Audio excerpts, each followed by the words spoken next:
Et là, je donne la parole à quelqu'un qui fait partie du public, qui veut parler un peu autant, en tant que gilet jaune, hein, c'est ça. Non, allez-y. Alors là, je ne suis pas pour parler pour les gilets jaunes automatiquement.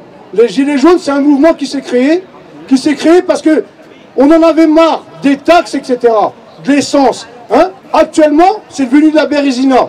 On n'arrive même plus à se faire respecter par le gouvernement. Donc il y en a ici beaucoup qui me connaissent. Voilà. Et je voulais juste vous dire un truc. La Russie, il ne faut pas oublier qu'en 39-45, si elle n'était pas là, on sera américain. Ils ont fait 90% du travail. Ouais. Là, actuellement, on ne sait même pas pourquoi nous sommes là aujourd'hui. Tous les jours, il y a des manifestations à la con, hein, pour protéger les peuples de tel ou tel pays. On les respecte, les pays, mais nous avons la France avant. On est tous ensemble. C'est nos gamins à nous qu'on traite de ce qu'on veut. Il n'y a pas de souci. J'ai pas l'habitude de parler au micro, c'est la première fois. Excusez-moi. Mais déjà, je vous remercie à tous d'être venus ce soir. Ça change un petit peu des apéros pour la mort de M. Le Pen, parce que ça, c'est dégueulasse. Donc, aujourd'hui, il y a une seule chose à faire. L'Europe, on s'en tape. Nous, on veut nos intérêts. La France, elle a 2000 ans d'histoire. 2000 ans. Elle n'a pas 50 ans.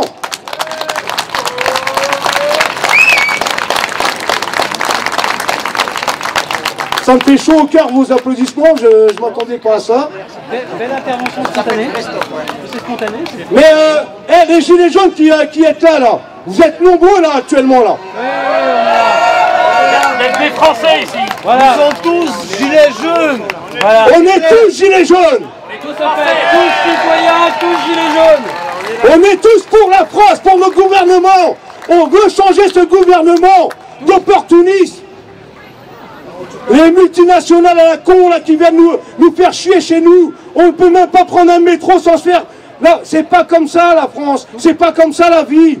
La France a un pays, elle a une culture, elle a une identité, elle a un passé. Et histoire. Bravo. Nous sommes... Le peuple est là ce soir. Monsieur Asselineau qui est à côté de moi, on l'écoute depuis quelques années, mais il n'est pas écouté. La politique, elle est anarchiste aussi. Anarchiste dans l'optique de nous structurer, de nous diviser. C'est fini ça.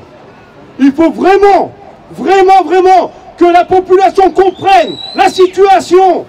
Il faut vraiment intervenir tous ensemble. Être solidaires.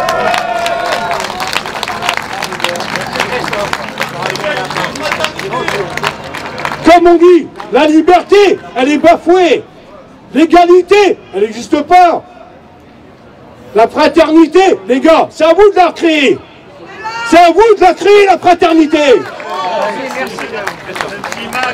Donc là, c'était juste une intervention. Comme ça, j'avais envie de parler comme ça parce que, ouais, j'ai bien petit rosé avant. On l'avait compris. Mais François Asselineau, ça fait longtemps que je l'écoute, il a des très bonnes idées. Malheureusement, il n'est pas écouté. Je pense qu'il y a énormément qui l'écoutent, qui n'osent pas lui dire « t'as raison ». Parce que voilà, tu es obligé de travailler, tu es obligé d'aller le matin, tu prends un métro, au boulot, dodo. Non, c'est pas comme ça la vie. Alors là, on va recommencer. On va essayer de recréer un groupe en France. Monsieur Asselineau va nous aider. C'est surtout lui ce qu'il va faire d'ailleurs. Ouais. Ouais, parce que là, je me prends un peu pour lui quand même. Non, justement, mais moi, c'est Christophe, c'est pas François. Hein. Voilà, c'est ça. Bon. Mais en tout cas, je remercie beaucoup. Je vous remercie de m'avoir fait parler. Et juste un truc. Liberté.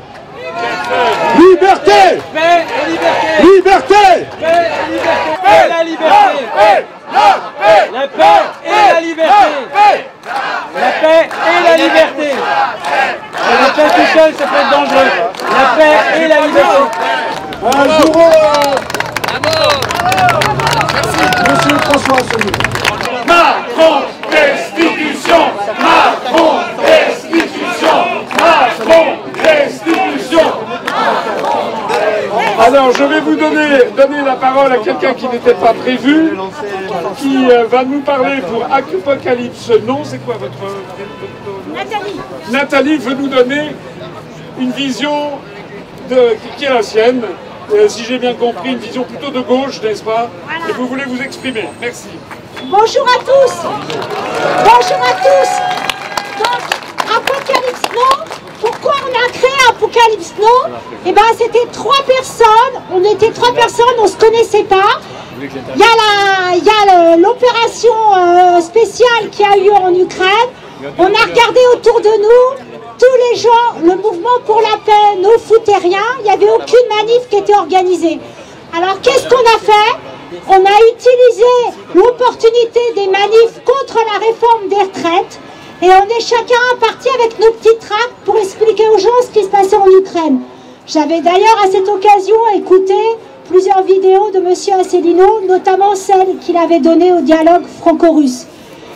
Et donc, on a fait pendant 1 an et demi de la formation auprès des gens qui d'habitude se mobilisent, les syndicalistes, le peuple de gauche. Alors, moi, par rapport à ce conflit, il faudra m'expliquer quelque chose.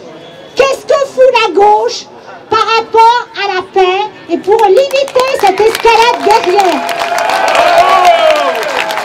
Qu'est-ce qu'elle fout?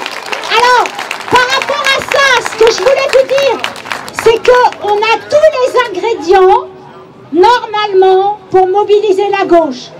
On a une minorité au Donbass, une minorité, alors les Ouïghours, on en entend parler tous les jours, nuit et jour, hein.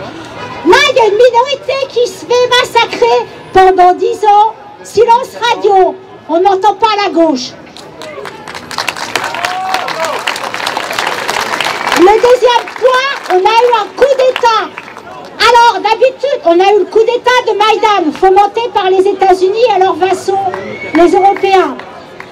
Bah, le coup d'État en Argentine, hein, on en a entendu parler, mais c'est loin, c'est en Amérique latine. Mais là, il y a eu un coup d'État en Europe, la gauche, silence radio, on les entend pas. Et le troisième point, celui qui est le plus important, qui se bat dans le Donbass? C'est des ouvriers, bordel, c'est des mineurs, c'est des gens pauvres. Et qu'est-ce qu'elle fait la gauche par rapport à ça? Qui c'est qui se bat contre le gouvernement de Kiev? Ce sont des gens qui se battent contre l'accaparement de leur richesse par des multinationales. Bravo Nathalie. Alors, en conclusion, ce que je voulais vous dire, c'est qu'on en avait tellement ras-le-bol qu'il ne se passe rien en France qu'en octobre dernier, on est allé avec un petit groupe de l'association Apocalypse Now, on est allé à Berlin parce qu'il y avait une manifestation appelée par une femme de gauche, Sarah Wagenknecht, qui a quitté Die Linke. Eh bien, en Allemagne, quand la gauche veut mobiliser, elle mobilise. À Berlin, en octobre 2024, il y avait 40 000 personnes et nous, on y était. Peut mobiliser, elle le peut. Pourquoi il y avait 40 000 personnes? Eh bien, parce qu'il y avait les syndicats, il y avait IG Metall, par exemple, il y avait des partis de gauche qui sont intervenus, même des partis de droite, mais ils n'ont pas fait le service minimum, comme en France. Hein, c'est quelques syndicats, quand il y a des manifs du mouvement pour la paix, il y a 30 personnes. Hein, ils ont affrété des bus, ils ont fait des appels, ils ont aidé les gens à venir. Voilà, quand on se mouille. Mais en France, la gauche, elle fait le service minimum et c'est une honte.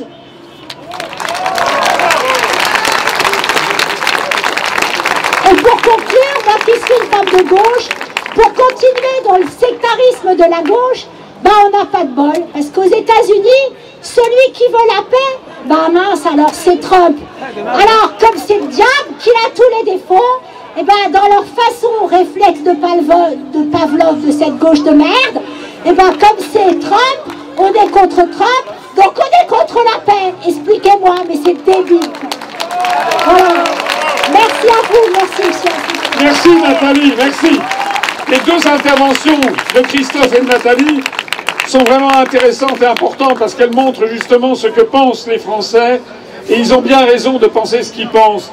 Et c'est absolument scandaleux de voir à quel point les partis politiques très prétendus d'opposition, que ce soit la droite, l'extrême droite, que ce soit la gauche et l'extrême gauche, ont déserté en réalité le vrai problème du moment qui est celui de la liberté, de la guerre, de la Troisième Guerre mondiale.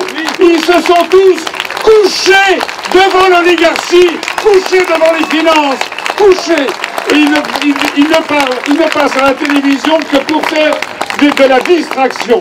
La grande différence entre Berlin et la France, c'est que dans les autres pays d'Europe, il y a encore une presse qui est un petit peu plus ouverte. En France, moi je n'ai jamais vu ça depuis que je suis né. En France, nous sommes totalement interdits d'antenne, pour cette manifestation. On a contacté tous les médias de toute la France, de tous les médias mainstream. Ils ont tous refusé et de parler de cette manifestation et de venir la couvrir.